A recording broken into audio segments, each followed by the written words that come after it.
Hey everyone, it's me, Rami Marks, your Tangled Yogi out here in Northern California. Welcome to the Season of Gratitude Zentangle class. I'm getting ready to teach this class for the San Rafael Public Library, and I thought I would make a video so that you could enjoy it too. So let's talk about the things that we're going to need for class. I'm going to be working with a Pigma pen, but you can also work with a Micron PN pen. I'm also going to be working with a white gel pen to add some highlights at the end of class. This is a Mizu Love, but you could use the Sakura white, or you could also use a Signo white. I will have the Identa pen for doing the background of the piece. So if you need a thick nibbed pen, this is one that I like very much. You can also use a Sharpie if you don't have one of these. I'm going to be working with a graphite pencil and a tortillon for blending. If you don't have a tortillon, grab a little Q-tip. That will work just fine. And this is just a number 2 pencil. You'll want to have a little bit of an eraser to let go of your string after we've created today. And then finally, you know me, I love to work with the wonderful Genesis tile at the Tangled Yogi shop. Now, if you don't have the Genesis tile, you can always just grab your favorite sketchbook and make a square that's 4.5 by 4.5, or you can also use some really nice smooth cardstock or a nice smooth paper. The smoother the paper, the easier this is going to go. Okay? All right, so with that said, let's get started with a season of gratitude. So many of you know that I like to start with a little grounding exercise before we start creating. So let's take a moment to get comfortable in our chairs here and let your spine grow comfortably tall, letting your shoulders melt away from your ears. And then just for a moment here, if you're okay with it, you can allow your eyes to close. Taking a moment to let your attention fall on your breath. Notice the breath as it's flowing in and as it's rolling out. On your inhalation, notice the body expanding with breath. And on the exhalation, notice the body letting the breath go. One more time, taking in a nice deep breath, exhaling and letting it go. And last one right here, nice deep breath in. Feel the entire body expand. And exhaling and feel the release. And before we open our eyes, I'm just going to share a quote with you about gratitude, and you can just take it in. And this is by J.K. Oldster. And they say, behind every creative act is a statement of love. Every artistic creation is a statement of gratitude.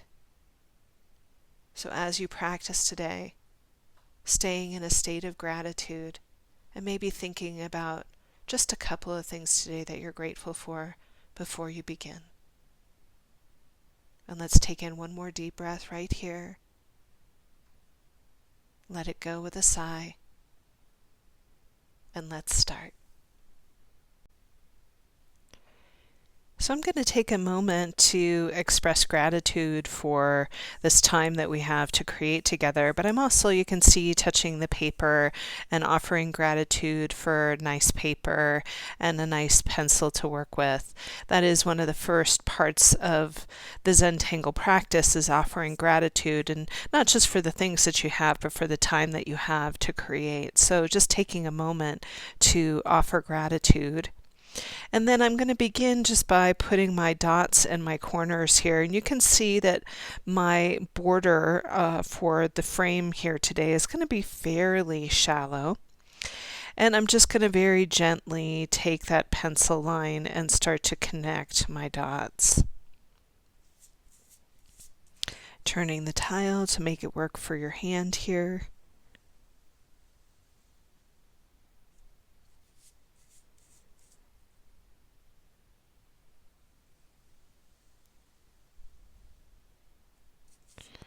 And just letting any wiggle or wobble be okay with you today. So you can see there is my frame for the piece. So you go ahead and do your frame, and then when we come back, we're going to start to work with the string. So you can make your string in a multitude of ways here today. I happen to have in my hand one of those circle makers. This is one of those giant circle makers, and it would be the biggest circle in the circle maker that you would use here. And I think it's 3.5 inches in diameter there. So that is a possibility, or you can just freehand it, which is what I'm going to do today. So you're going to just see me come in and just work with my graphite pencil and draw a fairly large circle in the middle of my piece here. And you can see that my circle is not going to be perfect, and I'm not going to worry about it because I'm going to have so many tangles in this piece that it really doesn't matter. So you can see there's my circle, and I'm just kind of eyeballing it to put it into the piece here.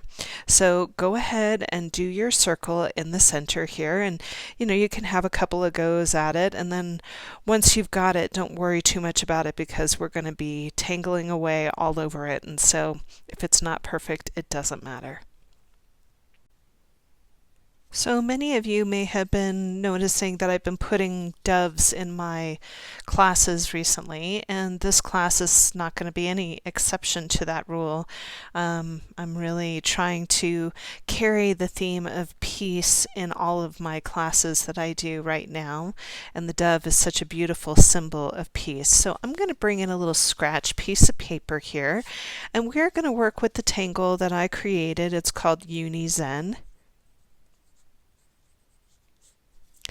And the way that we're going to do Zen today is going to be slightly different. We're going to do a tangulation on the theme. So we're going to do what looks like almost like a half U, or almost like a J. And then I'm going to come over and just do a little bit of almost like a hook on it. And then I'll come in and turn my piece sideways here. And I'm going to come down, and I'm going to make a printemps or a spiral. And then I'll do these really soft curves in. Now, some of you might be familiar with the tangle jokey. This does have a lot of similarity to jokey. And then I'll go ahead and come back in and create the body of the dove just by giving him a little tail and then bringing it up. I'll give him a little bit of a beak. And for this particular class, I'm going to have his eye be closed here today. So this is just a tangulation on Zen from the other classes that I've been doing. And if you want to give a background little wing, you can give a background wing. Okay, so I'm going to come back in to our little composition that we have here.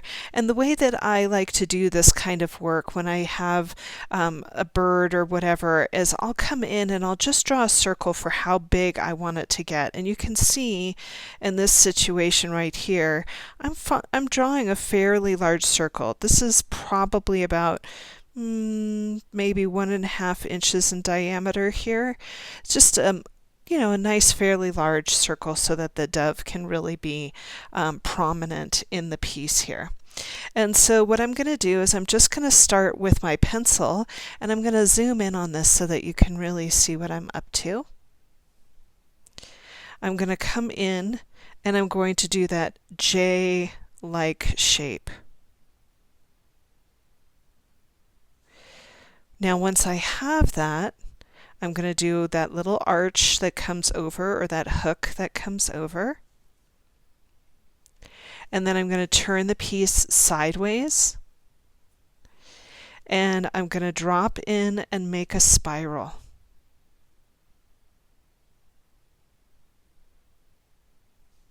Once I've had a chance to make that spiral, I'm going to do these little arced lines that are going to step down and get smaller as they go. And then I'll turn the piece so that our dove is now right side up, and I'm just going to take this line and let it come down and make the tail of the bird here. Let it reconnect, and then I'll go ahead and I'll put his beak on, and then I'll go ahead and I'll give him his little eye.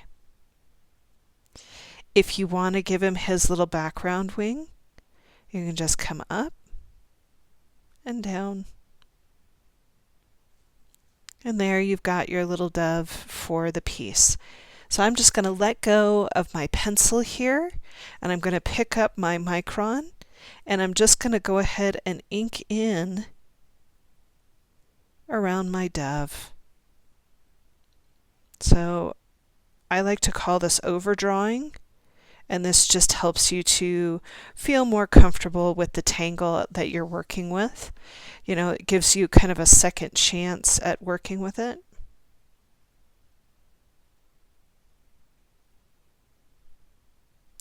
Coming in and just bringing that around. I'll go ahead and bring that dove back up, give him his background wings or her background wings,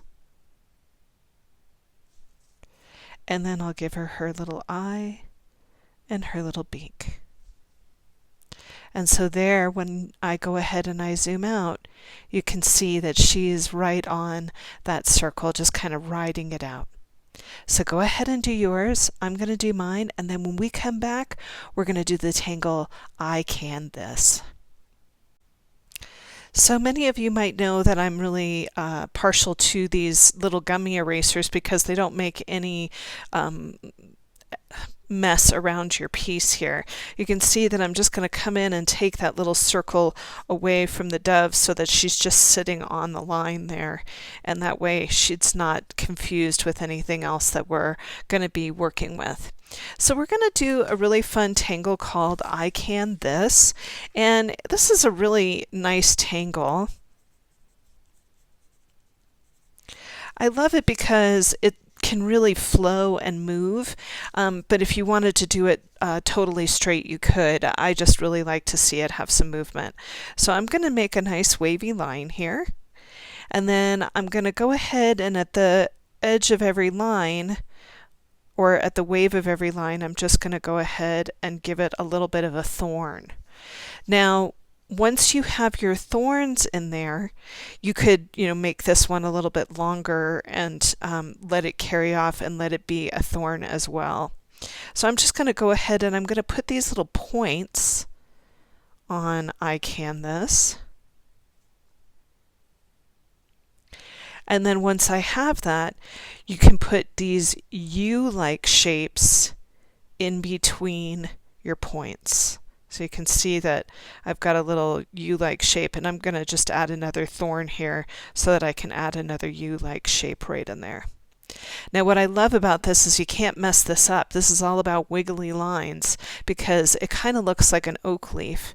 So you can see that I'm going to just make these little wiggly lines that connect my U's to those kind of pointy lines here. And then I'll just let that kind of carry down and just kind of make this like wiggly line.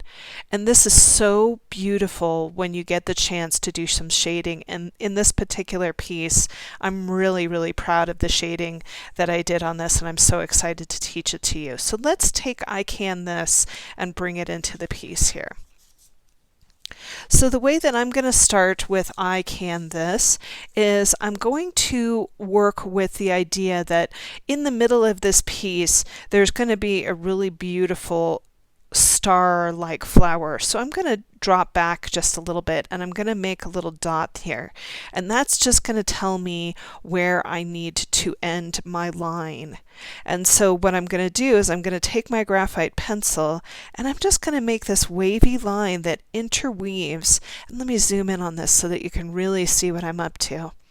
So it just interweaves with that circle.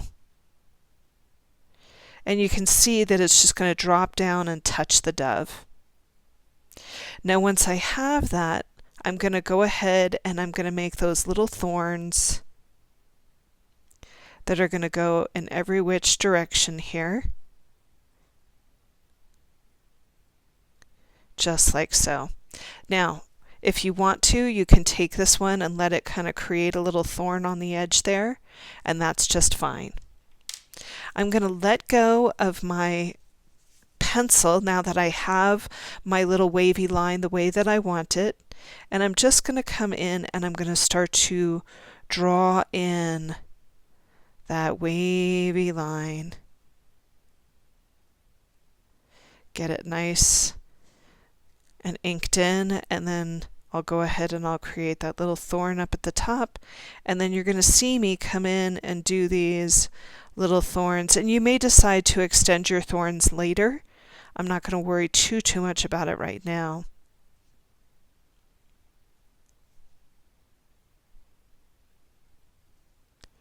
So there's my thorns. Now I'm going to go ahead and put those little points over the top of it. So I'm going to go ahead and I'm going to put a point right over here. And then I'll come over here and I'll put a point over here. Another point over here. One over here. So you can see that I'm just kind of bobbing and weaving. So there we have our little points on the piece here, and if you need to pause me at any time, you can always pause me and catch up.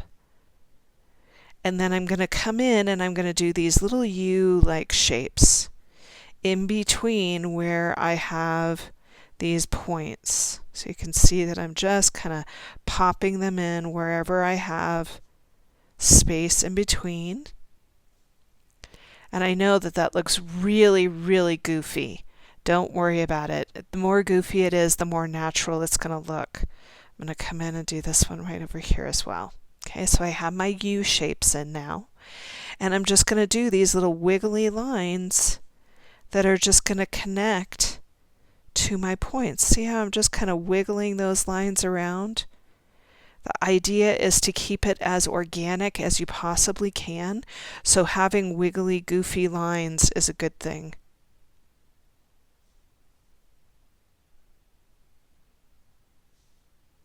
And then I'll come over here, so I'm just going to turn this so you can see a little wiggly, goofy line. Just wiggly, goofy.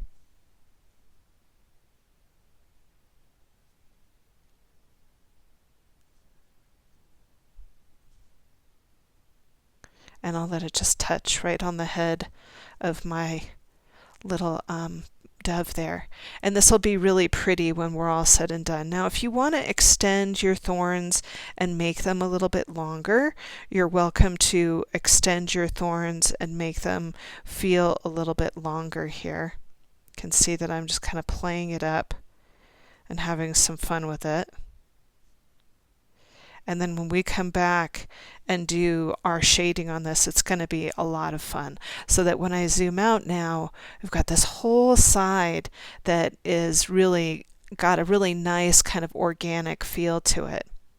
And you know, later on we'll be adding some clusters of tipple in there and some flowers. It's really going to soften it up and really be a really nice element. So go ahead and finish your I Can This.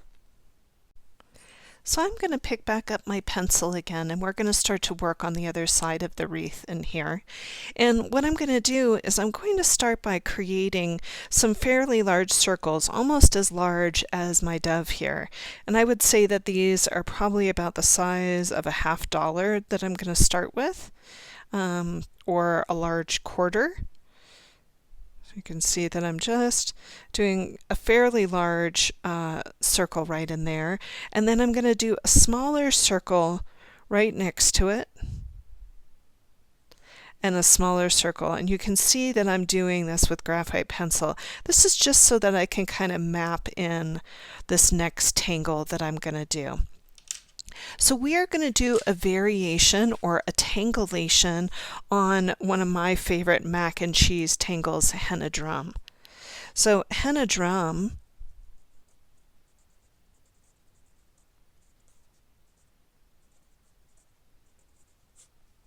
is one of those tangles that's just a ton of fun to do and super easy. So all it is a circle with two antennae coming off of it and a soft wavy line that connects the antennae. And then you go around and do that all the way around the flower. And so you can see that I'm keeping the separation between the antennae pretty minimal.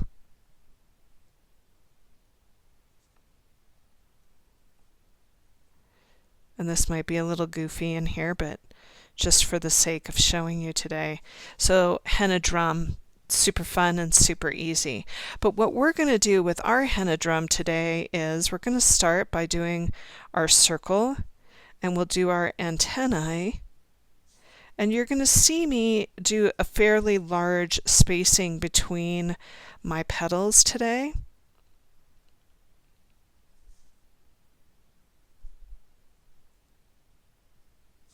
And then I'm going to do a shorter version of henna drum. So you're going to see me come in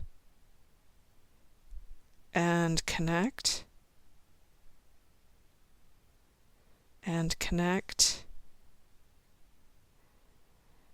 connecting and connecting, and that just gives us this really fun little flower with a little bit of dimension in it. Now I'm not going to do any detailing inside of the flower because we're going to be doing so much shading in this one that it's really going to stand on its own. But if you wanted to, you could put you could do fescue inside of it, or if you wanted to do some flicks inside of it, you could do that.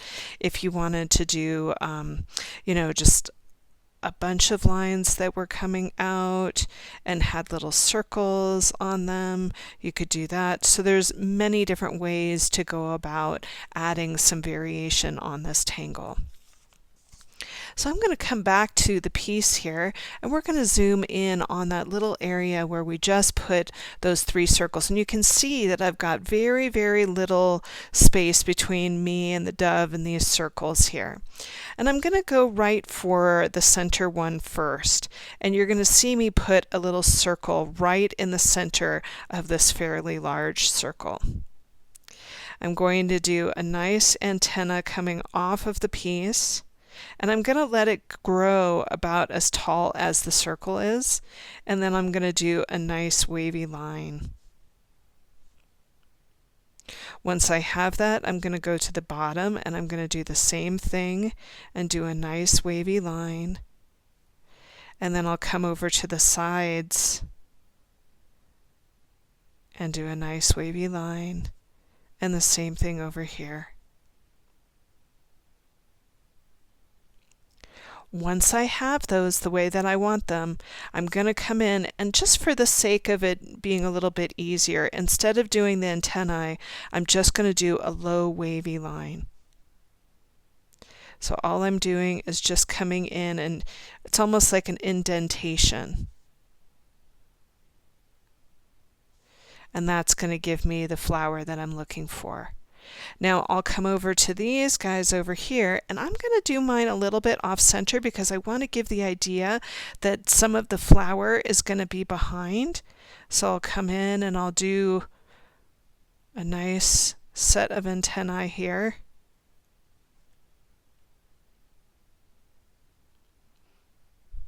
And then this one's going to poke behind it. And then I'll do another one over here. And then just for the sake of keeping it simple, a low wavy line, low wavy line, low wavy line, and a low wavy line. Okay? I'm going to come in over here and do the same thing again. So all I'm doing is just putting in my circle, letting the antennae come up and touch the edge of the circle and make the wavy line.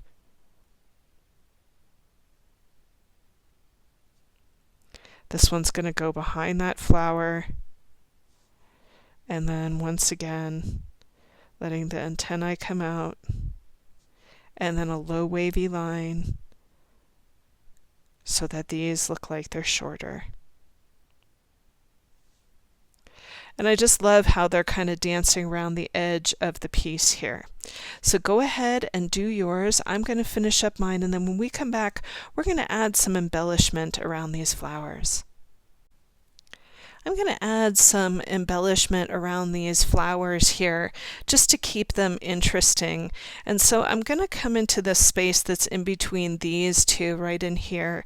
And many of you are familiar with the Tangle poke leaf, and that's where you have two stems or a stem, and then you have kind of a frowny line, and then you create this little leaf-like shape that comes up and out, and that's poke leaf. Now, for this particular leaf, what I'm going to do is I'm just going to use the poke leaf, and then I'm going to do just this little kind of flap that comes in, and I'll do this really nice kind of soft aura that's going to come down and kind of retrace that little flap here, and that's just going to make this really nice and interesting. So this is just a tangulation on poke leaf here. So what I'm going to do is I'm going to come in and I'm just going to go up and create that leaf-like shape. I'm going to create the flap, and then all I'm going to do is I'm just going to aura that nice flap shape.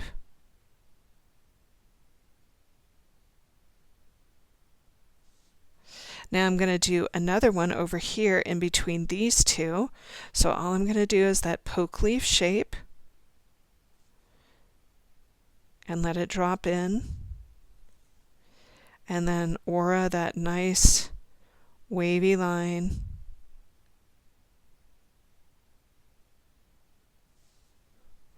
And then I'm going to come down in here. You can see that I've got this really nice space over here. So I'll come in and I'll add another one right over in here. And if you want, you can turn your tile to make this work for your hand, to make it easier.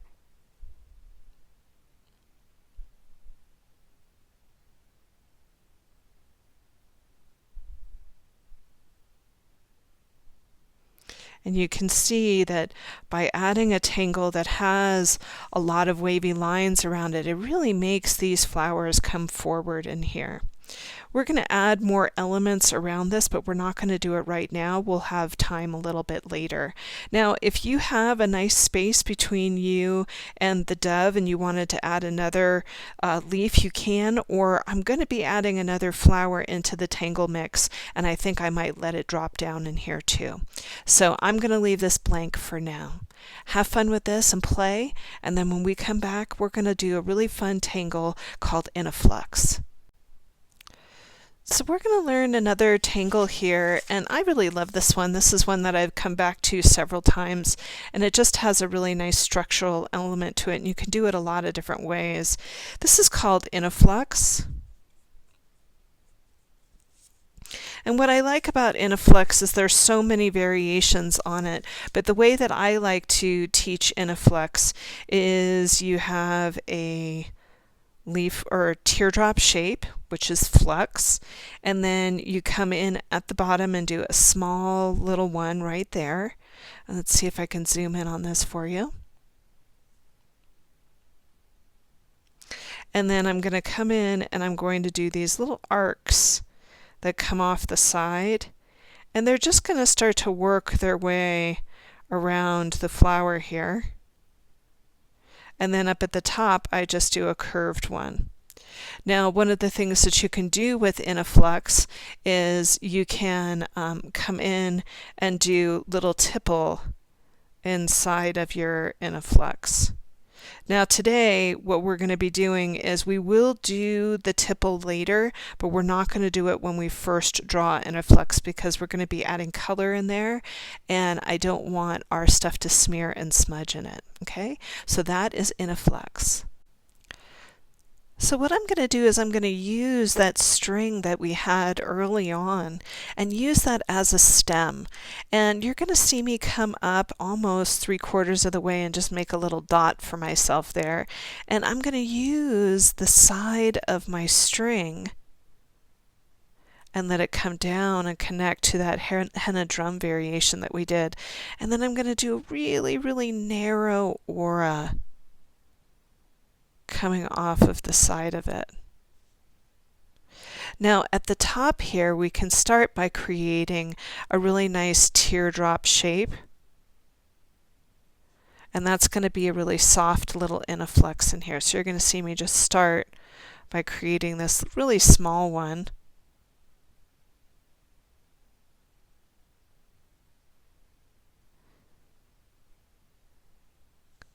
So there's my first one.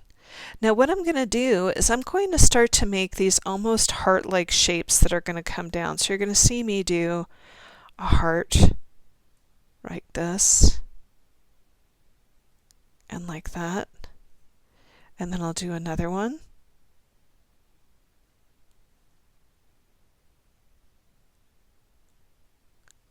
And then I'll do another one.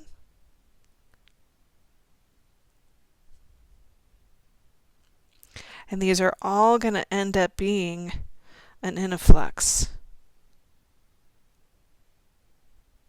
So you can see here that I'm going to come in and I'm going to start to bring this in and start to create influx all around it here. So what I'm doing is I'm coming up and over and I'm just creating those influx on either side.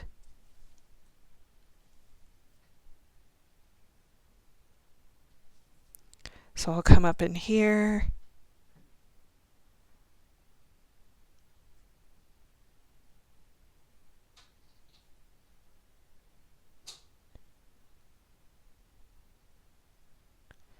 And bring that in. And you'll notice these are all going to be different. They're all going to have a little bit of a personality to them. And remember, no flower looks the same. So, if it has a little bit of a wonkiness to it, that is just fine. So I'm just turning the tile and putting in those really fun little arcs all the way around the petals here. I'm going to go over to the opposite side here and do the same. So I'm just coming in and arcing, going around.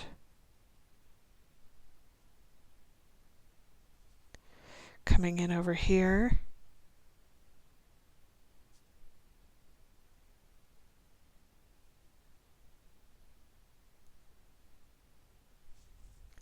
And isn't that so neat how that just takes on its own organic feel? This is one of those tangles that is just such a joy to do. I really do enjoy this tangle a lot.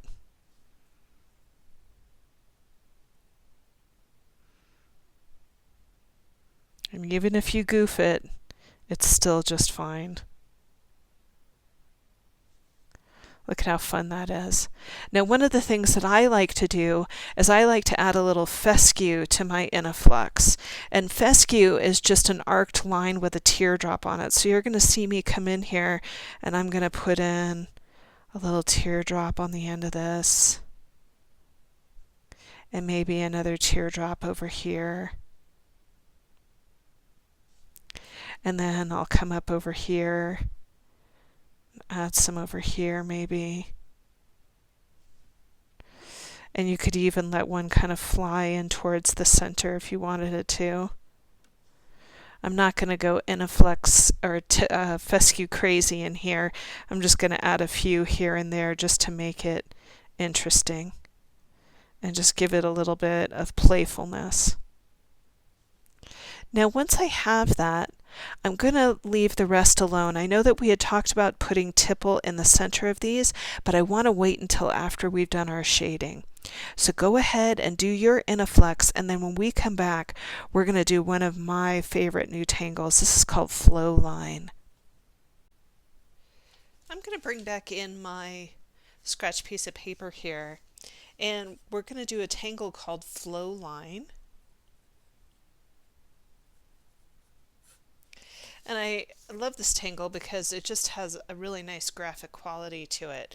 So what you have is you have in the center of it, you can start by doing a circle, and then you can drop down and do a really nice printemps in the center. Okay? And once you've got printemps, if you want to put a little bit of weight on it, you can put a little bit of weight on it just by giving it a little extra ink there, and that just makes it a little bit more interesting. Now, the way that Flowline works is you make these kind of soft petals that look almost like, I think they look like a cursive R. So it comes up and then it drops down and comes in. I'll turn my tile and I'll do another one. So I'm just going to come out and then make that soft kind of cursive R and drop it down. Turning the tile, coming back in, turning the tile, and remember, you can do 5, you can do 6 of them, it doesn't matter, however many work for you. What I'm trying to do is get space in between my petals here. So you can see that it's just kind of dropping down. So once I've gone all the way around, what I can do now is I can come back and I can do these little arced lines that are going to drop down and hopefully connect, which is really pretty. So I'm going to turn the tile, come again, 1, 2, 3, and then I can do another one. Turning the tile, 1, 2, 3, turning the tile,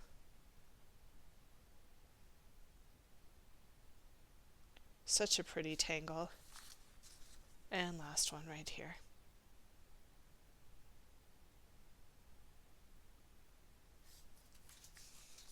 And you can see that it has a lot of dimension. It's such a fun tangle to do, and I love shading it. So when we get to shading it, it'll be interesting. Now you can do different variations on the inside of it.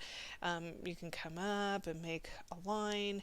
You can do flicks on it, which is always nice to do.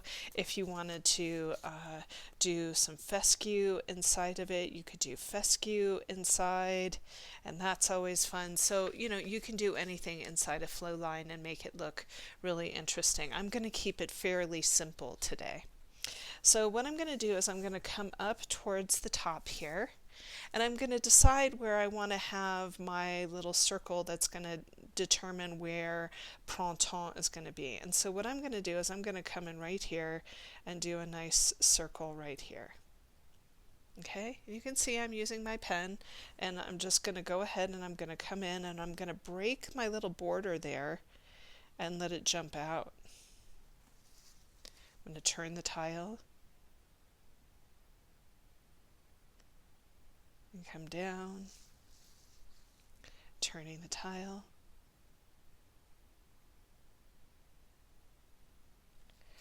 once again,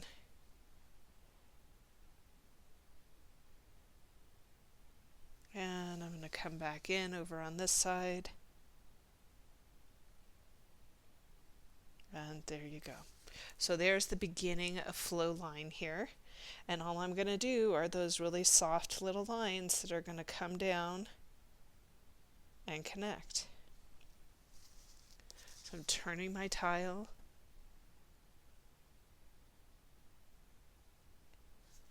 turning the tile,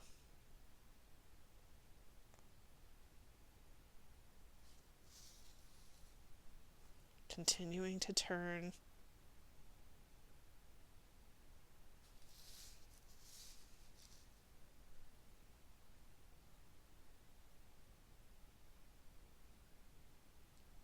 and then I can come back in now and go to the center and do a really nice printemps. So maybe I'll come in this way and do my printemps. And then if I want to add a little bit of weight to it, I might add the weight at the bottom. There's no one way to do this. You can do it many different ways. And then I'll come in and I'll add a line with a circle. into the biggest petals.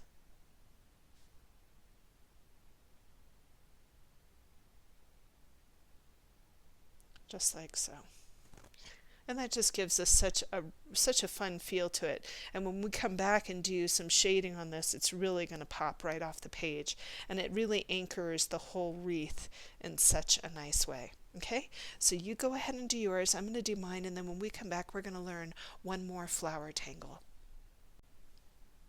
You may have heard me talk about Inktober, and I've been doing Inktober for I think the last 3 years, and I love it because I learned so many different tangles. But this tangle right here, Umemi, is one of my favorite tangles, and I just think that this tangle is one of those great fillers. And so basically, what she does is she comes in and she does 5 petals. Now, sometimes I can do 5 petals, sometimes I can't. It just depends on uh, how coordinated I am that day. All right, so what I'm going to do is I'm going to come in and I'm going to do these little triangle like pieces that go on the end of the flower here. And I love this tangle because she talks about the gal that came up with it, Sheinara Tomi, I think that's how she says her name. She has this idea of them being really close to each other, and she says that they're kissing Umemi. So you want the idea of them touching each other or kissing each other. And then she does these little triangles at the end of them. And what I love is that she also will throw in tipple in between so that it fills the space in between and it gives this really nice feeling. So what I'm going to do is I'm going to come in here and I'm going to start to do my Umemi, but you'll notice that, it's going to be a little bit crowded in there, and that is kind of by design here. So I'm just going to come in and I'm going to start with a small one, and you're going to see me. Let's go ahead and zoom in on this a little bit so that you can see what I'm up to. So I'm going to zoom in. And I've got this really nice space in here, so I'll just start right in here, and I'm going to try to do 5.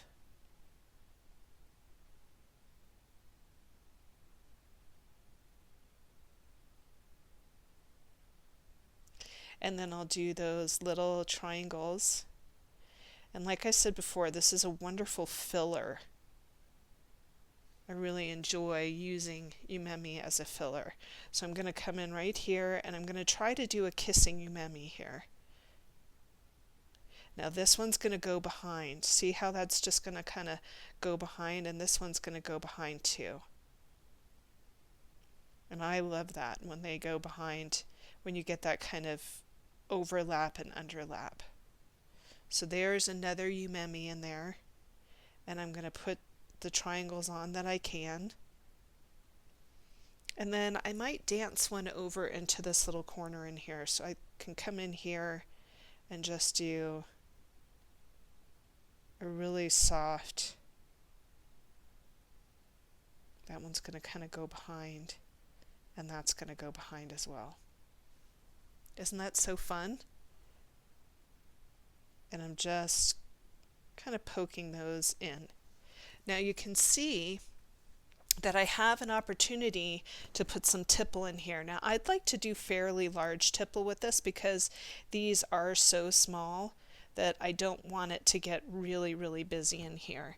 So I might add in like maybe a large tipple over here and maybe some tipple down in here. Like I'm just going to try to keep them fairly large, and those will get more pronounced as we come back in and shade. But you're going to see me kind of use some large ones just to keep it interesting.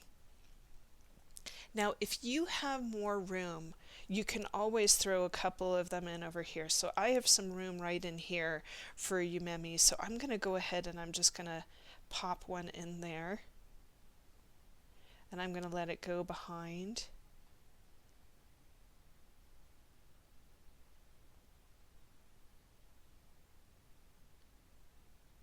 And I'll do my little triangles right in there. And so you can see that that's a nice connection point in here. And I'll just give it a real softness by adding just a few tipple in there. Now, remember when we were talking about our dove at the bottom? So you can see that right down in here, I have a space where I could add umemi or I could add another leaf. And I think I'm going to do a little bit of both. So what I'm going to do is I'm going to come in right here and add a umemi right near the wings of my dove.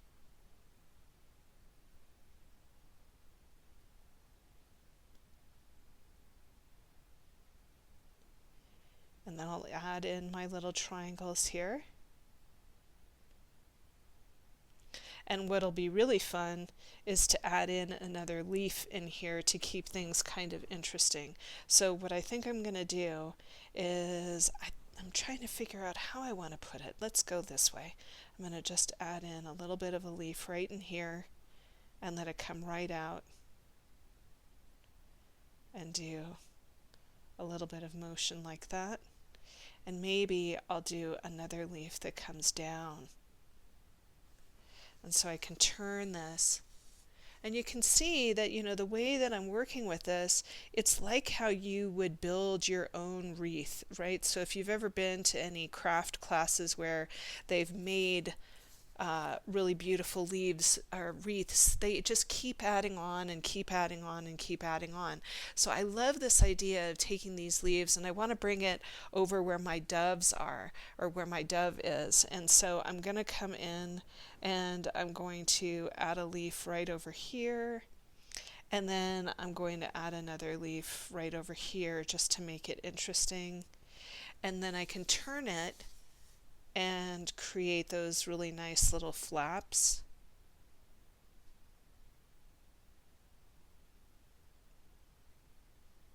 And just keep playing with that aura line, which is so pretty.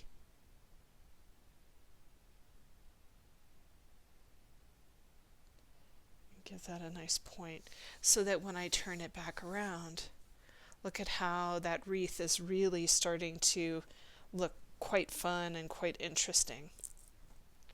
If you feel like you've got room, you could add more umemi over here, but what I'm going to actually start to do is I'm going to start to bring in some tipple that is just going to randomly float around. And so for those of you who are not familiar with tipple, tipple is just a cluster of circles that are different sizes. And then you pull in around them to make them kind of become really kind of like sea foam is the best way I can describe it. So I'm going to go ahead and I'm going to come in over here and maybe add a cluster of tipple right over here.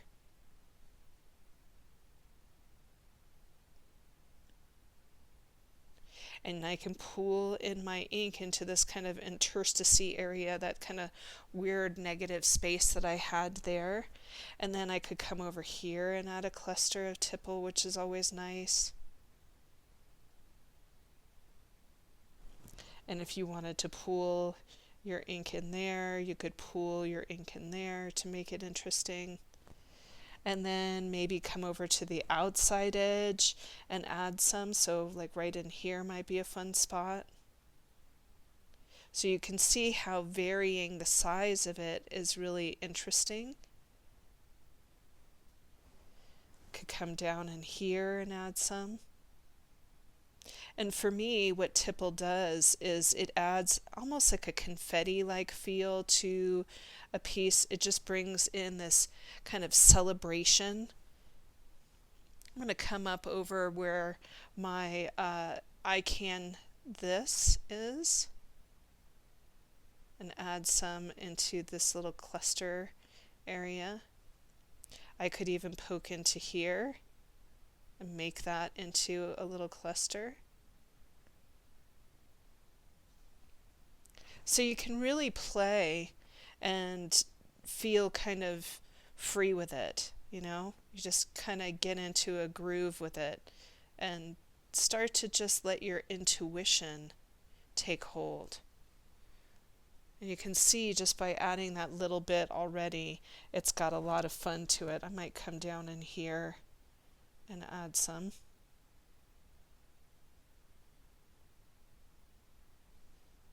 And then I can pool my ink into certain areas where I want to get it to pop a little bit. Where else can I add some more of this? I could go in here right up by where my Inaflex is and add a little bit of festivity in there as well. So you play with yours. I'm going to finish up mine. When we come back, we're going to start to work with our frame. And this is really going to give this a nice gravity. It'll hold and contain the whole piece, which is really fun. You can see that I still have the frame that's all the way around the piece here. I've started to bring in that line that's going to come around the piece. You'll notice that I've lifted up my pen and let some of those tangles be on the outside of the border. This is called breaking the border, and I love that because it brings an interesting energy to it. Now when you have a tangle like this, like fescue, I'm going to zoom in on this. I'm just going to go ahead and I'm going to make a little aura around that, let it drop down, and then I'm going to make an aura around my tipple and let it drop down as well. And you'll notice later on why I've done this. So I'm going to go ahead and come around. I'm going to do a little aura around that tipple there, and then I'll come back in.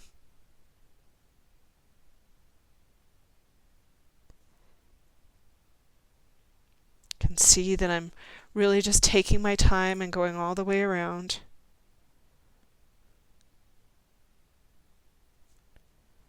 You can see that I'm working around the tipple again, so I'm going to go and make an aura.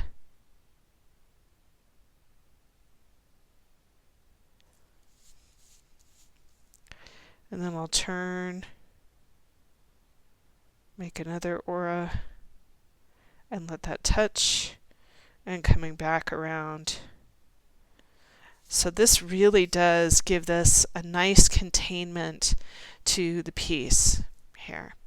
Love the way that this feels. It's got a nice way of holding the whole container in here and giving it a little bit of gravity. Okay, so go ahead and do yours, and then when we come back, we're going to add our banner into it. So we're going to put a banner going across in here, and you know, banners are pretty easy to do. We're going to do a really simplified version of a banner. So what a banner is it's an arc and then another arc, and then you can seal off the edges of the two arcs, and then you create this little flag. Now you'll notice that I'm going to step down and do a little flag, and I'll bring it in. And then you can come in here and do the same thing where you just do a little flag and bring it in. And you can write whatever you want in your banner. Now because we are in the time of Thanksgiving in the United States, I know Canada just had their Thanksgiving, but you don't have to do just gratitude or write grateful across yours. If you wanted to write peace in yours, you could come in and do whatever word is speaking to you today. Now for me, whenever I'm doing any kind of lettering, I heard from a teacher not long ago. She said you aren't writing your letters, you are drawing your letters. And I want you to kind of think of that as you're doing this. So here's just a really nice example of peace if you wanted to use it, and I can't think why not in this day and age. I'm just coming off the back end of each of these letters and adding a little bit of weight.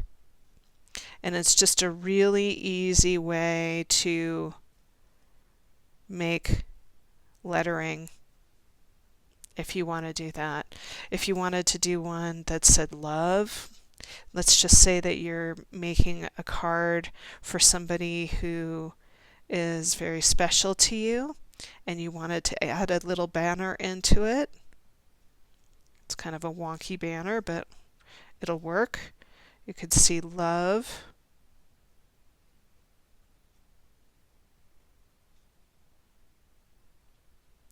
And all you have to do is just go in and add a little bit of weight on the edge of your word, and then you've got it. And then if you want to ink it in, you're welcome to ink it in. You don't have to. You can keep it open and do color in there. I will be keeping mine open and doing color in mine, but if you want to ink yours in, you're more than welcome to do that. Remember, I'm just taking you for the ride, but you are the artist, okay?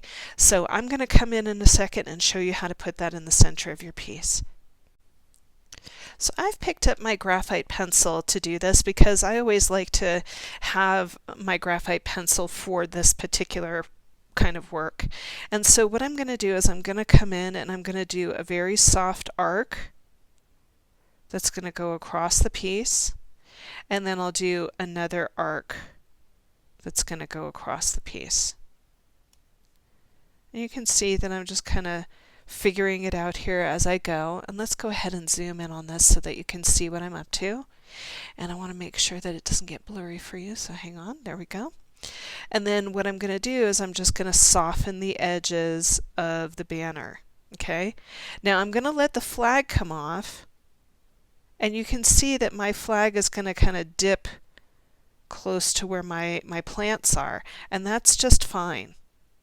I love the idea of it kind of bobbing and weaving in between. And if you decide that you want to come back in and add more tipple around this, you're more than welcome to do that. Okay? So here I've got my little banner. And you can, kind of play with the sizing of it if you want to make it bigger or smaller. If you want it more arced or less arced, you could deepen the arc and see how you like it. Okay? So I've got my banner, and then you're going to choose the word that you want for your piece here. And so for me, because gratitude is on my mind, as a practice, gratitude has been such an amazing practice for me in terms of learning how to deal with anxiety. And what it does is it makes you plant yourself in the present moment, look around you for the things that are making you feel grateful, like I have a roof over my head, I have heat in my house, I have beautiful color pencils to work with. I can think of, 10 things right off the top of my head, so that when my anxiety kicks in about the state of the world or any other thing, it's really a wonderful practice to do. So I'm going to just go ahead and start to bring in my G here. And you're kind of mapping it out as you go. So I may make it, I may not make it. It just depends on how skilled I am today. So it might take another, another try. We'll see. I think I might make it this time. Look at that. Awesome. So once I've got that in there the way that I want it, I'm going to go ahead and I'm going to start to ink in my banner.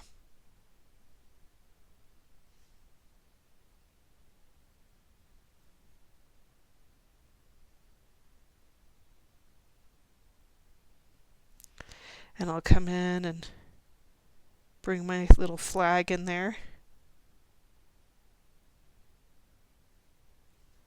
I'll go over to the other side.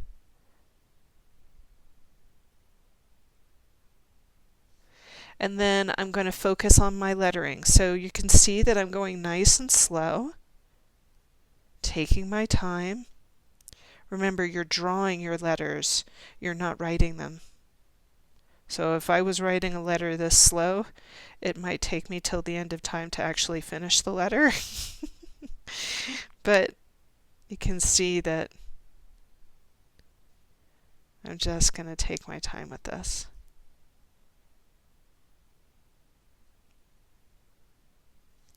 And then I can come in and start to add a little weight to the back end of this.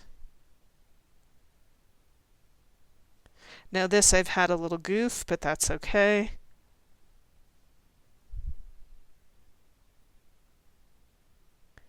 You'll notice on this F I didn't cross it so that I could actually get the weight on it and then bring it across. This one, if I want to go in with some white pen, I can go back in with some white pen. Here's my U, and here's my L. So you can see that that has a really nice feeling to it. Now I feel like I want to add a little bit of tipple underneath it, so I'm going to add some tipple just right underneath it to keep it interesting. Okay, so you go ahead and finish up yours, and then when we come back, I think we're ready for color.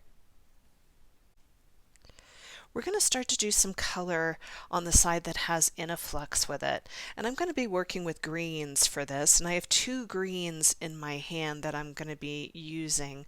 I'm going to be working with lime peel green, which is PC1005. And then I also have in my hand the olive green, which is PC911. Now, when we get to the interior of this particular tangle, we'll be using a different color, but I want to start with the greens first. So I'm going to go ahead and I'm going to zoom in on that particular tangle here. And I'm going to start by doing a little bit of shading. Now, for those of you who have never done color with me before, remember each color pencil is 3 different colors. It's light, it's medium, and it's dark. It's all about the amount of pressure that you're putting on your pencil. Okay, so even if you have a small color pencil set, you still have a lot. So I'm going to start just by coming in with the lighter green first, and you're going to see me do a soft shading at the bottom, and then I'm going to come up to the top and I'm going to give it a little bit of a dusting. Now you'll notice that I left a little bit of a white sheen in the center there. I'm going to come around the top here and give that a nice dusting in, and then what I'll do is I'll come back in with that dark green, and I don't have to press hard with the dark green because it has a lot of pigment to it. So I'm going to do a little dusting of that, and then right on the edge of where influx comes towards the center, I'm going to do a little dusting of dark, and that's going to create a really nice shadow and give this a really nice play of light. So you can see when you start adding color to it, it gives it a really nice dimension, whereas over here it's pretty flat. Okay, so let's do that one more time together. We're just going to do light at the bottom, light at the top, leaving a band of white in the center here, and then coming around the top with the lighter color. And you can see that I'm going lightly here, and then I'll come in with a little bit of that green and do the dark shadow. And remember, you don't have to press hard because it's a darker color already. And these two colors play very well together. You can see that I'm leaving just a hint of that light green around the edge. Okay, so go ahead and do yours. I'm going to do mine, and then when we come back, we're going to do a pop of color into the center of these. So you can see I've had a chance to go in there and add a little bit of pop in there. So I'm going to leave my green color pencils really close by because we're going to use two colors together that are going to float throughout the piece here. So in my hand I have a yellow pencil. This is Sunburst Yellow, which is PC917, and then I also have in my hand PC918. This is just regular old orange here. And remember, if you don't have the same colors as me, you just want to get into the same hue, and if you don't even want to get into the same hue, don't worry about it.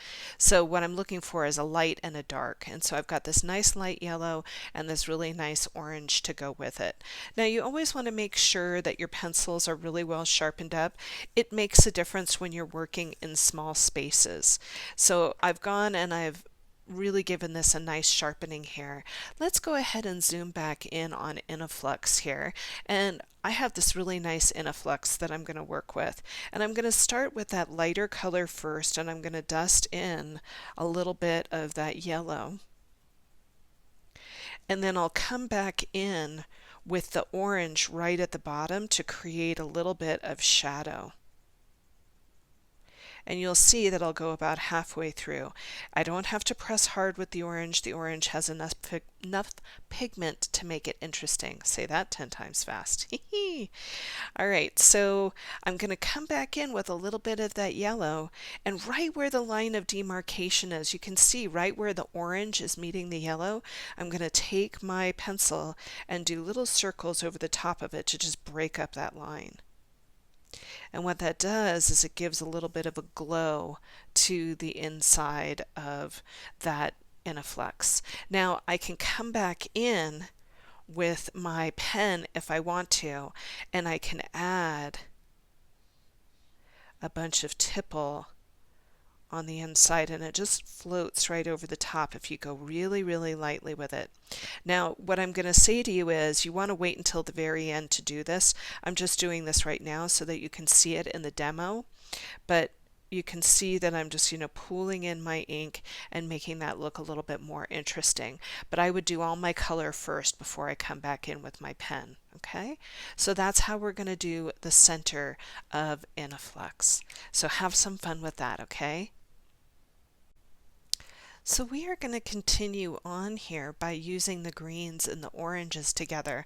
I call this carrying color, and what this does is it lets your eye travel around a piece, and it gives it a little bit of continuity, because right now everything looks really busy, and you can see that this is really standing out and bringing a lot of gravity to the piece.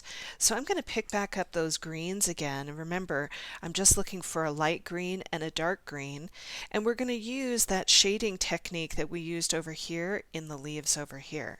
So let's go ahead and zoom in on it. And what I'm going to do is I'm going to start with that light green first, and I'll start in on it at the bottom as well. And you can see that I'm leaving light there in the center. I'm going to pick up that darker green and start to dust it in where the light green is meeting the dark green.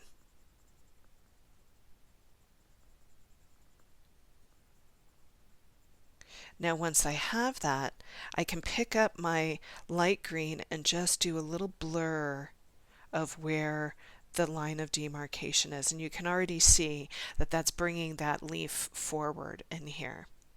Now I'm going to do all of my leaves with that same technique, even over here, and then when we come back we're going to pop a little bit of orange into it as well. So you can see that I've had a chance to go through there. I'm going to pick up that orange and yellow combination and come back to that leaf that I worked on before. And what I'm going to do is I'm going to come into this leaf right here, and I'm going to go very, very softly with that yellow pencil and dust that in. And then once I have that, I'm going to pick back up that orange and I'm going to dust that in very, very lightly as well.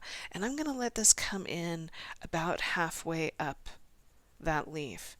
Now once I've had a chance to bring it up the leaf halfway, I'm going to come back down here and I'm going to press nice and hard on this to get a little bit of drama, to really get that leaf to pop.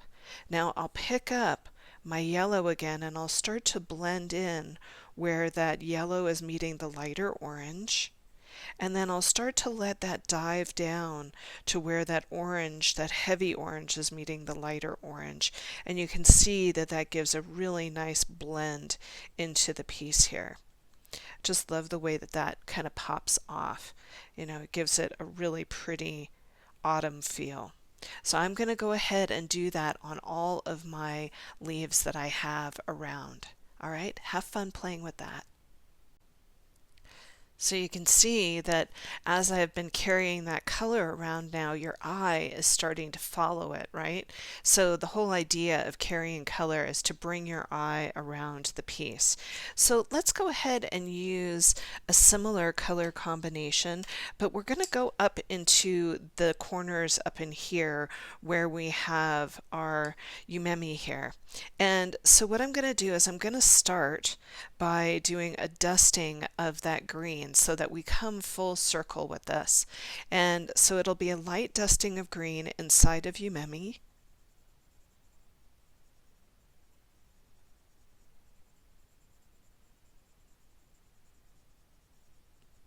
And then once we've got that light dusting of green inside of Umemi, what we're going to do is we're going to zoom in on that just a little bit more so that you can see it.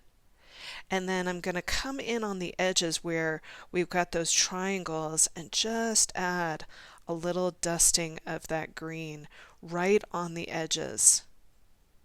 Now remember, you want to have a nice sharpened up pencil for this because we're going to be poking around into small spaces, and so you really need to have a sharpened up pencil. Okay, so once I've got that on the edges, I can come back in with that light green and blur it out a little bit so it's just a little shadow on the edge of Umemi. And this is going to carry your eye around the piece here. I just love this tangle. It's such a fun tangle to shade. All right, so go ahead and do yours. Now, for those of you who have been in my classes before, you know I do like to use a little bit of white to do blending, and because we're in such a small space for Umemi, you can come in and use a little bit of white pencil just to give it a little bit of pop. Okay, so have fun, enjoy Umemi, and when we come back, we're going to come back and shade Flowline. So you can see that your eye is starting to move around, right? I love the way that this feels. It just has a really nice flow to it. And speaking of flow, let's come back up to Flowline here. We're going to pick up our yellows and our orange here. So you can see I've got my yellow and my orange, same colors that I was working with down here. And let's come up and bring that into Flowline. So you're going to see me pick up my yellow first, and I'm going to just do a soft dusting. Now you can see that there's still a little pencil mark that I have here. If you want to just erase your pencil mark, you can. And so what I'm going to do is I'm going to come in and I'm just going to do a soft dusting of yellow inside the main petals of Flowline here. Once I've got that dusting of yellow in here, it's going to be very similar to what we did down below with the leaves. I'm going to come in and do a really soft dusting of the orange, going about halfway up the flow line. And then I'm going to push a little bit harder to get a little bit of drama out of that orange. And you can already see that that's bringing in a lot of energy. I'm going to take that yellow now and I'm going to blur out my edges of where the orange is meeting the yellow and then where the orange is meeting the light orange. And you can see that that really softens it up. So I'm going to go into each petal that has the little line with the circle in it, and I'm going to do that same technique in each of those. I'm going to take a little bit of that yellow and start to bring it into the center here and just do a soft dusting of yellow into the center. You can see that I'm working around Printemps here, that nice spiral that we have. And I'm going to go ahead and pick up that orange that we had and do a soft dusting of orange, and then I'm going to stop as it comes around the curve. I'll come back into the center and I'll give it a little push, just to give it a little bit of energy right in the center. I'm going to take that yellow and just do a little bit of blending so that it gives it a little bit of a softening. Now, we've got this beautiful flower here that's really got a lot of energy to it, and it is kind of in concert with everything that's around it, so you can see that it's got this really nice flow. But I want to make it pop. I want to make it come into fruition and really get your eye to go to it. And so what I'm going to do is I'm going to pick up a new color, and this color is called Mulberry. This is PC995. Now if you have Process Red, that's a really nice one that you can use. I'm looking for kind of a magenta-ish color, so you can see that this has a nice magenta feel to it. So let's come back up into this flower here, and you're going to see me do a little bit of a dusting right up at the top. I'm going to come in and just soften it up, and you can see how that magenta plays right off of that orange and yellow. and then I'll come over to the next one and do the same. So you're going to see me just go around and do a soft pop of that all the way through.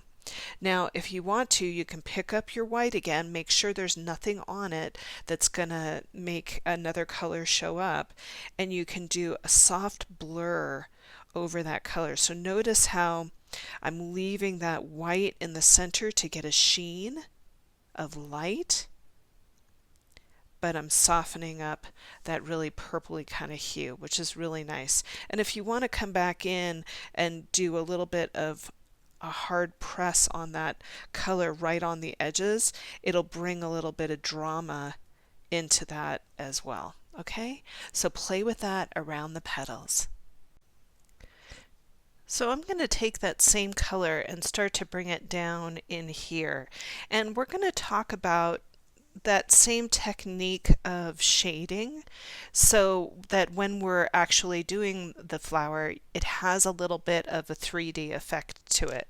So I'm going to zoom in on this little flower right here, and you can see that I've still got the mulberry in my hand, and I'm just going to start by just taking a little bit of that pretty kind of purpley color and just dusting the top and the bottom of the flower. Now you're going to see me go around just to the large petals here and just working my way around.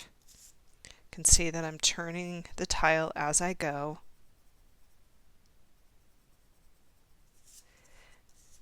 And you can already start to see that that's starting to bring a really nice dimension into this. Now once I have that, I'm going to come in and press a little bit harder in the top and in the bottom.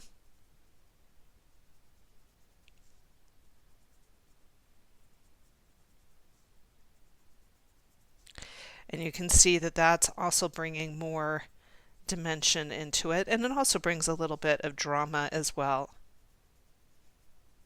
And then once I have that, I'm going to pick up my white pencil and I'm going to soften the transition. So I'll come in making sure that I don't have anything on that pencil, and I'm just blurring out the edges.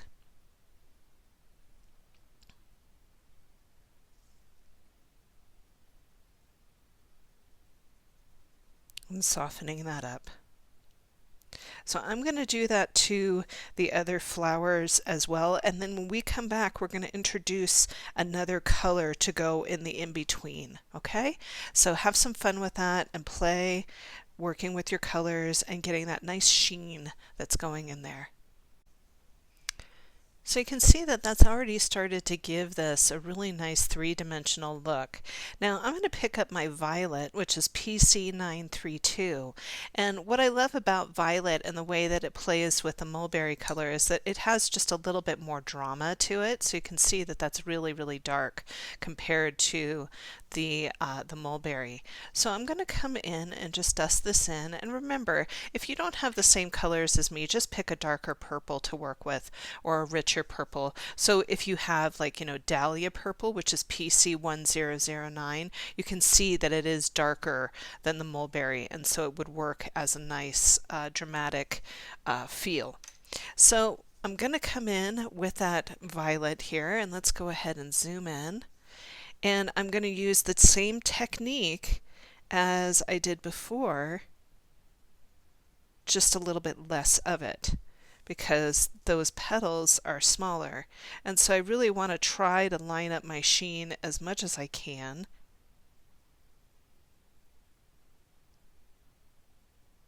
And you can see that I'm just slowly working my way around and just giving it a little pop of heaviness in the center and a little pop of heaviness on the edges. And you can already see that that's dramatically changed that flower. And if I pick up my white pencil and start to work those colors out, you can see that it softens that purple. Not so much that you lose the drama, but just enough so that it makes it interesting. Just getting in there and playing that out. And you'll work with it and kind of tease it out the way that you like. Okay, so have some fun with that, and then when we come back, I'm going to make sure that we get all these other ones done, and then we'll start working with tipple. So you can really see that these have kind of popped right off the page. Super fun.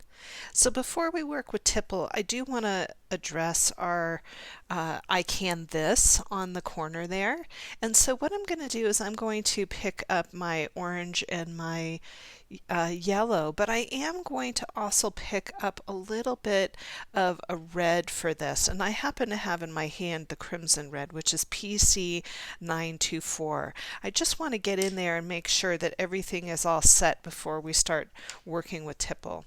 So I'm going to work with that yellow first. This is the Sunburst Yellow, PC 917.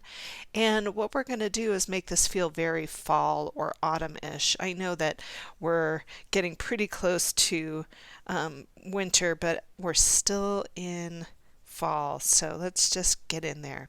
So you can see the way that I am working with this pencil is I'm holding it pretty far back, and I'm going to work on the side of the lead here, and I'm going to do little circles to just bring that in. So the reason why I'm doing this is because we have such a large area to work in that I wanted to make sure that it didn't take a long time to finish it. So you can see that I'm just following up the edge of the paper here and up the edge of I can this. And I'm just kind of dancing around in there, getting that all filled in. And I can still see a little bit of my string from the circle, and I'm okay with that. You know, if you want to go ahead and erase yours, you're more than welcome to. I love having a little bit of a road map inside of my tangles. You can see how, you know, the origin of how it started. So once I've got that yellow in there, what I'm going to do is I'm going to come in with a little bit of orange, and you can see that my orange is really well and sharpened up, and I'm just going to start down from the top, and I'm just going to dust from the points a little bit of orange. So I'm just bobbing and weaving in here.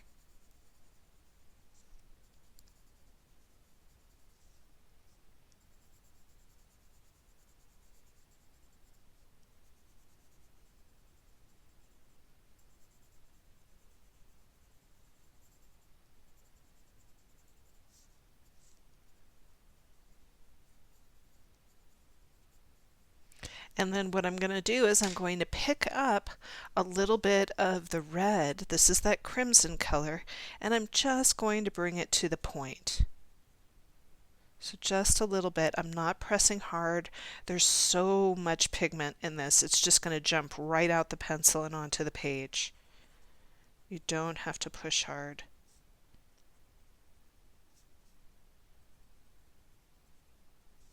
So you can see that that's just a nice beginning for that leaf there. Now what I am going to do is I'm going to pick up, oh, and I missed a spot. There's always one.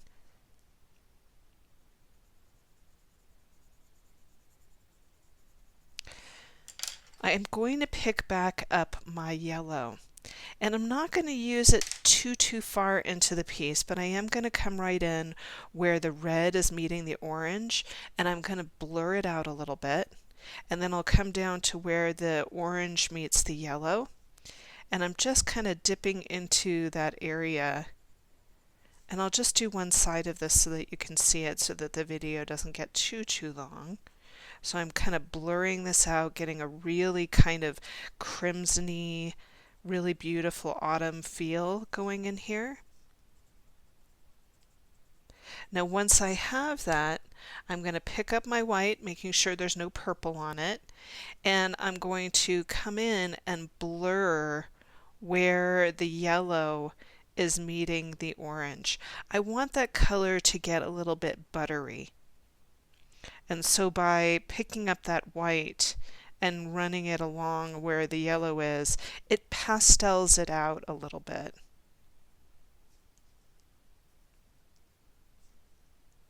I'm just kind of bobbing and weaving through here so that you can see the difference between the two sides here. One side's going to feel a little bit more earthy, and one side's going to feel a little bit more electric, as it were, right? So you can really see that kind of hot crimsony feel on the side.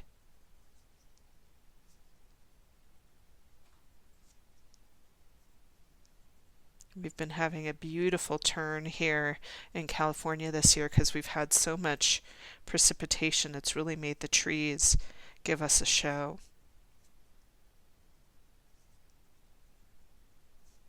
So I'm going to come in and go to the other side and do the same. You can see that I'm working around my little dove beak here. And you can see that I'm also being very careful not to jump in over here. So I'm going to come back in with my yellow and start doing some blending on this side, but you get the idea of where I'm going with this, okay? Have some fun with that. And I really love that electricity that's just kind of shooting through that side of the wreath here. I think that's just so lovely, and I hope you're enjoying it too.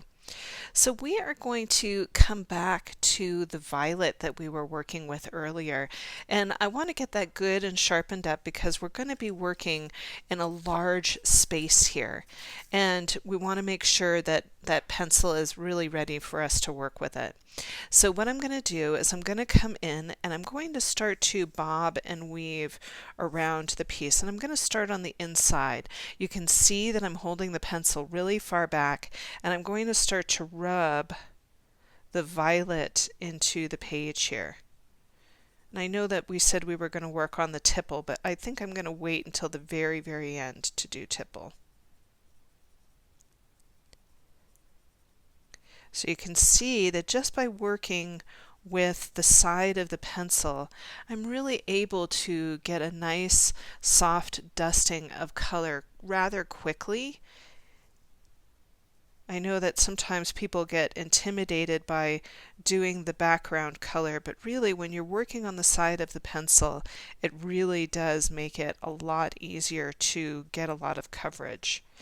So I'm just going to come up and I'm going to dust in here as well.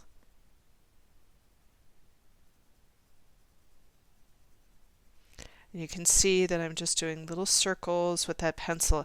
I want it to feel like a soft mist of color.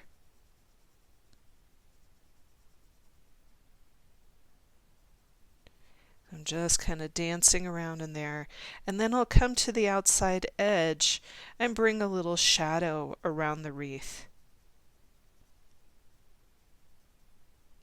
And I'll come down in here as well and bring a little shadow.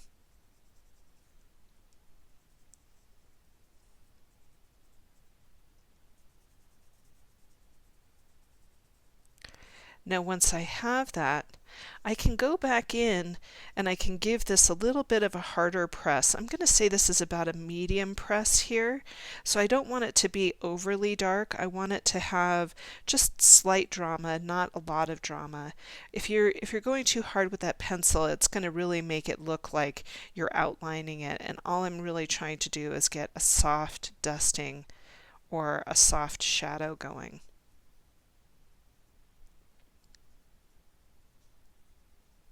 So I'm just working around the bottom here and getting that soft shadow going.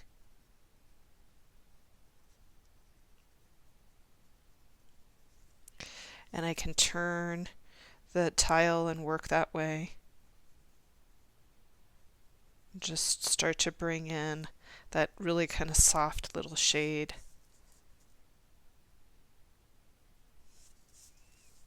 One of the reasons why I love working with Zentangle is because it is such an easy form to work with when it's such a small piece. So you can really do a lot in that little confined area. Pop in here and give a little bit of darkness in there. Love the way that that purple pops off of the green.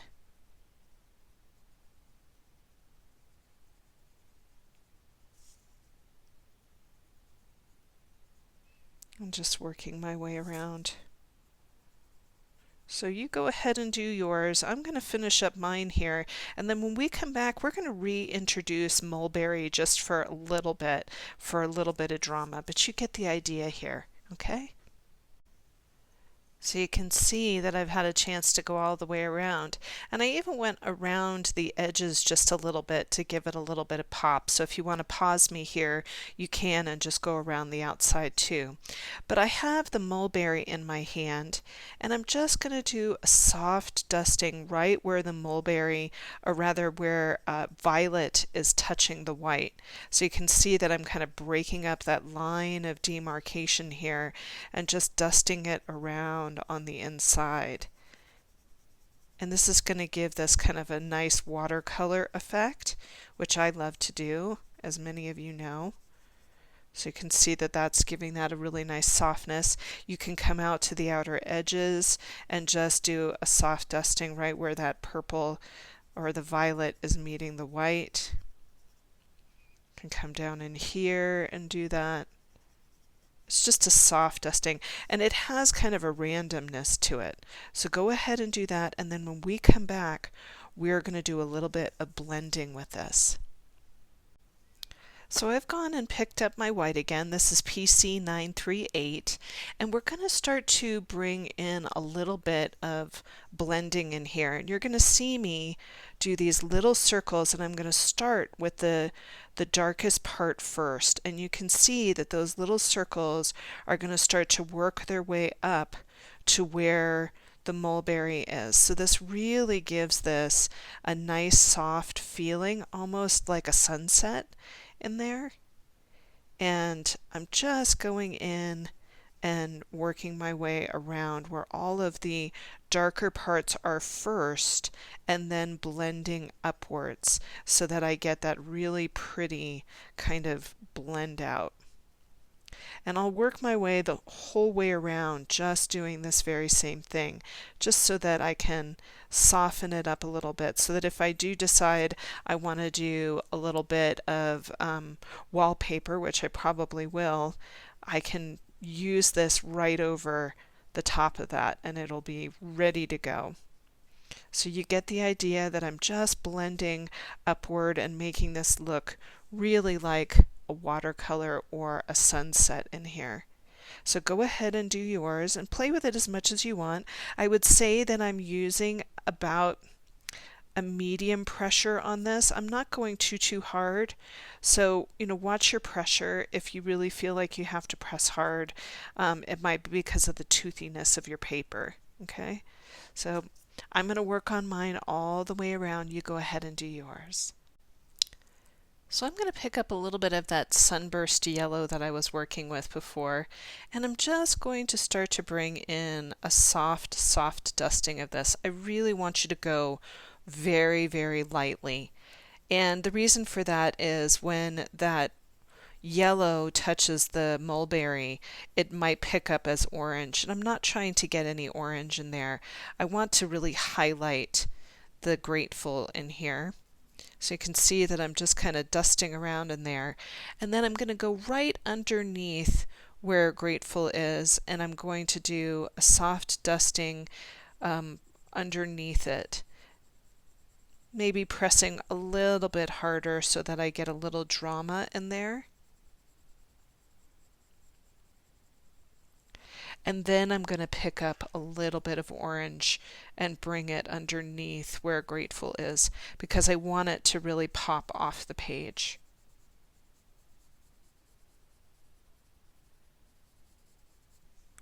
You can come in and start to blur that out a little bit so that it doesn't look like a hard line, that it has kind of a neonness to it, but it doesn't have that hard line to it. And if you want to go and dip up into the corners here, you can dip into the corners and give that a little pop too. So it looks like a little bit of a sunset that's behind the wreath. Nice winter sunset. And so that's how I'm going to handle that. So you go ahead and play, and I'll see you in a minute. Isn't that so fun? I just love the way this one's turning out. Every time I come back and do a piece, I always enjoy the process because it's always so different. So we're going to take some of that really nice mulberry and start to bring a little bit of it in towards where the dove is. And so let's zoom in on the dove. And we're going to just very, very lightly start to dust in a little bit of that mulberry. I mean, like tickling the page with your pencil, really, really light. And we'll go ahead and we'll go around the edge in here just to give that a little drama. And then in the wing a little bit. I want to leave as much of this dove white as I can because I want it to pop off the page. And then I'll come back in and I'll press just a skosh harder right around where the dove is, or where the wing is meeting the dove, and then a little bit right in here, and then a little bit right down in here. Now I'm going to pick up my white again. You want to make sure that the white doesn't have any purple on it, or violet, and I'm going to just blur out some of that color.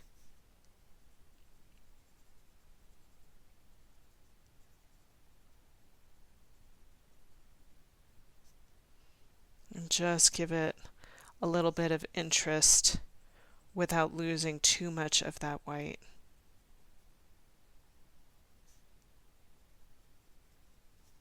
So just a dusting of it.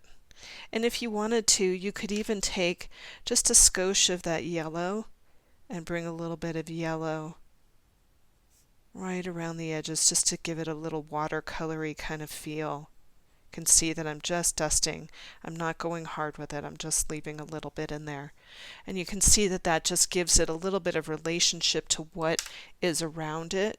You can pick up that white again and kind of give that a little bit of a buttery feel, which is really nice. So go ahead and finish up your dove, and then when we come back, we're going to do our tipple. So I'm going to pick up my graphite pencil and a tortillon. And so if you have a Q-tip, if you don't have a tortillon, you can use a Q-tip. And then I have a number 2 pencil. And so what I'm going to do is I'm just going to zoom in on one of the large tipple that we have in here and just do a really soft dusting of a little bit of that graphite. And then I'll come in and do a little bit of blending on that. Now if you want to give this more of a shadow, you can come back in and give it more of a shadow as well. And so that's the way that we are going to handle tipple for this. And what I love about it is that the gray really plays so nicely off of the purple. Okay, so have fun, play with tipple, and then when we come back we'll do a little shading in our grateful. Isn't that so nice the way the tipple plays with that purple? I just think it's really pretty and it has a nice feel to it. So let's talk about our banner here. I'm going to take that graphite and just add a little bit of a shadow on the edge of the banner here. And then I'll give it a little blur out. And if you want to add a little bit of a shadow up on the top just to give it a little bit of dimension, you can take a little bit of that graphite and put it right at the top there. And then you can come in and do some blending with it.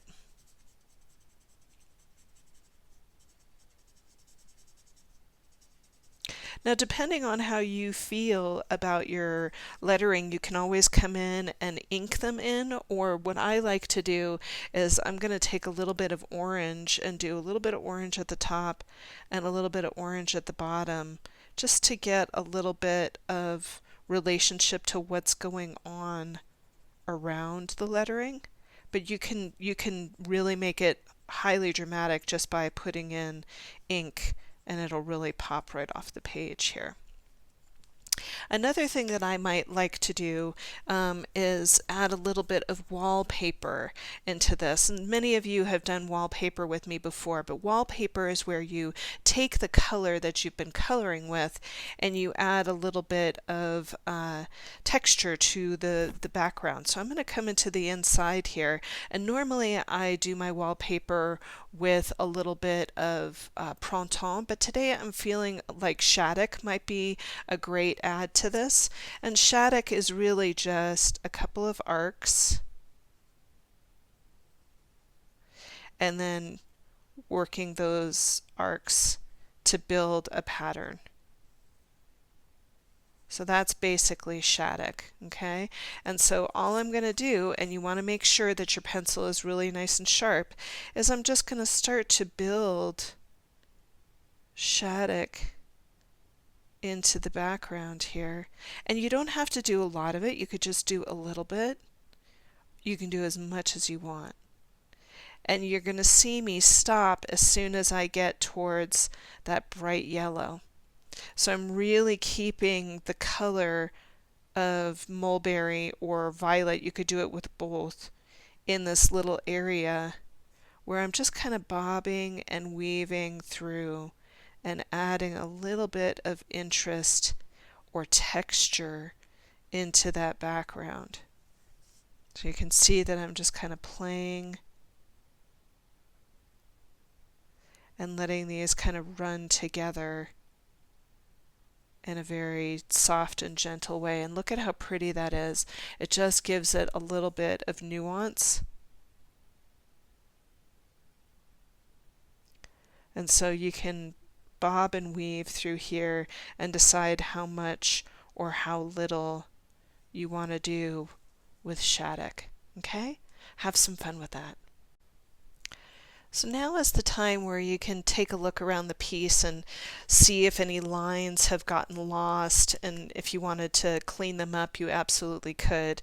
One of the things that I'm going to do in my piece is I'm going to come down to these flowers that I have here, and I'm just going to go ahead and give them a little bit of black in the center.